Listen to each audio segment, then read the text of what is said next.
Hello, Fruitport High School chemistry students. I'm here today to do a bonus lesson. We ran out of a little bit of time in our quarantine hybrid pandemic year. And so this is going to be an assignment that has very little bit of review and a lot of new stuff that will be extra credit. You can earn extra credit by doing the assignment the same day you watch this video. Also, on the next test, there'll be a few questions that will go over this challenging topic, and you can earn some extra credit from that. So let's get started. So today we are going to practice how to go from ionic symbols to ionic words. And sometimes it's pretty easy. You've been doing these already, but there's an advanced part that you haven't had to do yet. So let's talk about this. When you see an ionic compound and the symbol and you want the words, all you have to do is name the first part, which is the metal cation, and name the second part. And don't be tempted to use any prefixes. So Na2S, if we name Na, it's sodium. And if we name the S, which is sulfur, you should remember that we don't write sulfur, but we put sulfide. We change the ending to ide ending. And so even though there's a 2 to distract you, don't put the 2 in part of your name. Okay, that's it. Name the first part, name the second part. The second element also is name the first part, name the second part, but it might be a little more challenging because it looks like there's 3 parts to some beginners. But Ca is calcium, and OH is in parentheses, and sometimes when you have 2 or 3 polyatomic ions, the polyatomic ion will be in parentheses. There's a poster board on the wall. You wrote these down in your notebooks, and OH is a polyatomic ion called hydroxide. Okay. And so in all of these examples for the homeworks you've been doing, just name the first part, name the second part. That's it. You're done.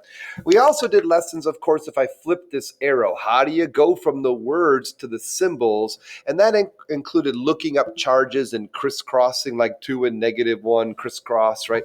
We did those kind of things before. So what is the new lesson? Well, today's lesson is when you do the same thing, but you have a Roman numeral. So the challenge for the Roman numerals is that if you're given this FeCl3, that you name the first part, which is iron, and you name the second part, which is chloride. But I purposely left a gap here. Whenever you have a transition metal or a metal that can have more than one ionic charge, we need to tell you what that charge is going to be with the Roman numeral.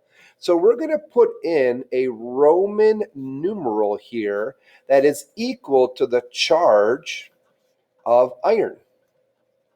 And it's always going to be positive because my R is a little bit missing there.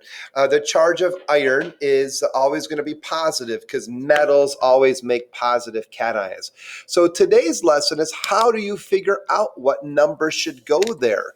And it is not the easiest thing to do, and hence why we're making it extra credit. So let me show you how I think it's best to do these, okay?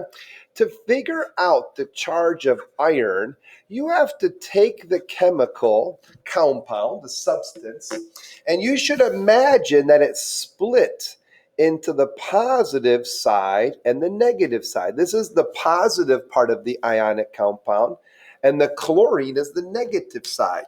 And here's the key. The charge of positive has to equal the charge of the negative side.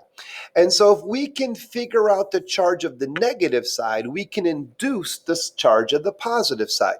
So chlorine, if I look on the periodic table, we get to use this pattern.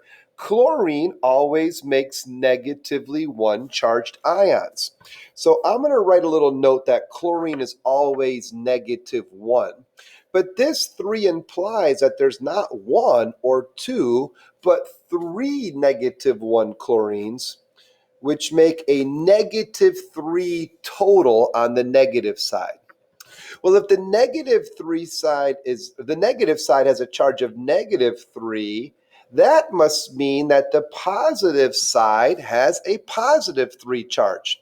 And there's only one iron. There's only one iron, which means that iron has to handle the responsibility of being positive 3 all by itself, which means iron will have a Roman numeral 3 because the charge of iron is 3. Oh, there's a bell.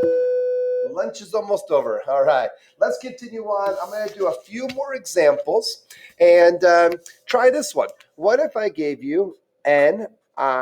All right, now that's a capital O. Ni is for nickel. And we need a Roman numeral for nickel. And because it is a transition metal, and the O stands for oxide. But it takes me a little bit of time to figure out that Roman numeral. So I'm going to do the same process. I'm going to rewrite my nickel oxide so I can mentally kind of imagine the positive side separated. You don't have to put this little line in there if you can do it in your head. If I can figure out the negative side, I can induce the positive side. So oxygen, when I look on the periodic table, oxygen is always -2. Now there's only one oxygen, which means that the oxygen has a total charge. The negative side is -2, which means the positive side must be +2. And there's only one nickel that is responsible for the entire positive charge. So the Roman numeral must be 2. Now, if you're like, Mr. Koblak, this is easy. You did 2 examples. I get it. I want you to continue watching because there are little tricks that students sometimes start to form after 2 sample problems that are not good enough when you have to do a whole bunch of sample problems. Like there's some of the patterns you're forming in your head are not going to hold true. So watch out for a couple more. Okay. So this one here, a copper sulfate, looks like this, CuSO4.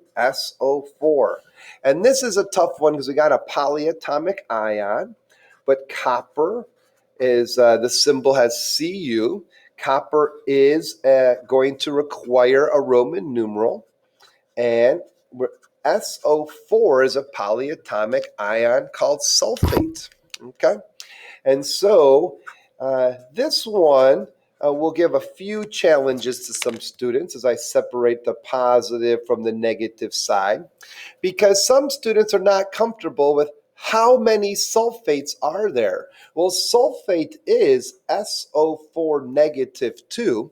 There is only one SO4 unit kind of drawn, so the negative side is -2. The positive side must be +2. I keep saying this because eventually I'm going to have to use it. There is only one copper in the formula, so it has the total responsibility of carrying the +2 charge. So I'll put II Roman numeral 2. Okay. And so some students try to do the opposite of the crisscross, and you can see from these examples that that is not going to work. Okay. Another one has a metal that's not a transition metal, but this metal still requires a Roman numeral. Remember our pattern on our periodic table that all these metals are +1, these metals are +2, these metals are all +3, but the transition metals and the metals underneath the carbon family, tin and lead, they also get more than one charge in nature. So we don't know if the PB has a charge or what the charge is based on the periodic table. So we are going to tell you the charge with a Roman numeral. Let me make this clear. We never use a Roman numeral for aluminum because we all know it's +3. Any good scientist knows the alkaline metals are +1 and the alkaline earth metals are +2. We're not going to waste time putting a Roman numeral. But some elements do require Roman numerals because there is no pattern on the periodic table to help us. So PB parentheses CO3 parentheses 2. All right. We have a polyatomic ion again. Carbonate is CO3 with the -2 charge. This too means that there is a second carbonate, which means that the total negative side is -4, which means the positive side is going to have to balance out with the +4. And there's only one lead, so the lead will have to keep the charge. You might see it, people write Roman numerals like this, just an IV. Sometimes people put the top and bottom shelf. Both are acceptable and good to go. Okay, two more, and this one is going to be a little bit more challenging.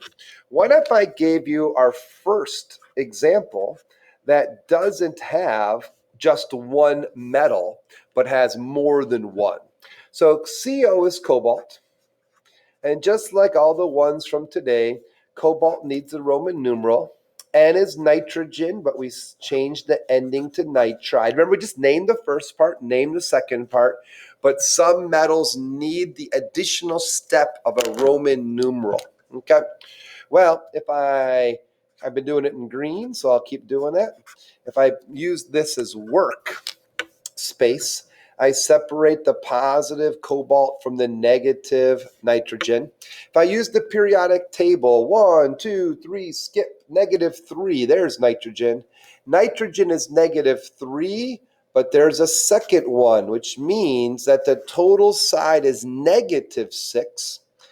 And this side, the total charge is +6. And this is where I need to slow down. This +6 means the entire positive side is +6. But there are 3 cobalts that make +6 total. There are 3 cobalts that work together to get to +6. How do 3 cobalts add up to +6? Well, if each of them are +2, again, I need 1, 2, 3 because of the 3, 2, 4, 6, it adds up to +6. Sometimes I do guess and check. Sometimes I do this. I take the +6 and then I divide by however many, and 6 divided by 3 is 2. And so the Roman numeral will be 2. Okay.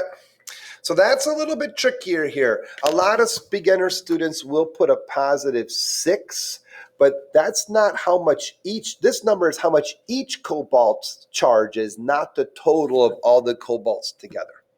And let's practice that one last time. And we're going to do another transition metal, Cr2, parentheses.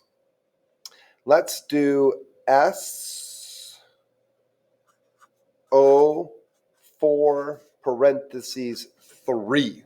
Cr2SO4 parentheses 3. So if we name this, Cr is chromium.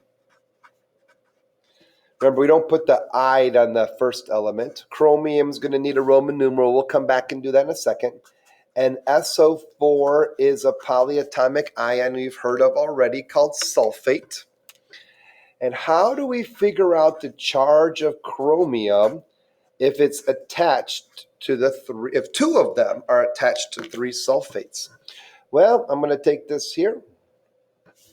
SO4 has a charge of -2. I just looked on the poster board. Now, sometimes students don't know how many SO4s there are. Let me make that 4 look a little bit more like a 4. The answer is that there are 3 sulfates. This 3 means there's a SO4, a second SO4, and a third SO4. And all SO4s have a -2 charge, which makes the negative side -6. Inducing that the positive side must be +6. But there are 2 chromiums that share the +6 power, so to speak. So I'll take 6 and I'll cut it in half. 6 cut in half is 3. That means one of the chromium is +3, and the other chromium is also +3. And that's how we get the +6. All right. Well, I hope that this helps. Let me unzoom here. I hope this helps. you can go to Google Classroom and give the bonus question homework a try. Part of it is an assignment and part of it is extra credit. Good luck.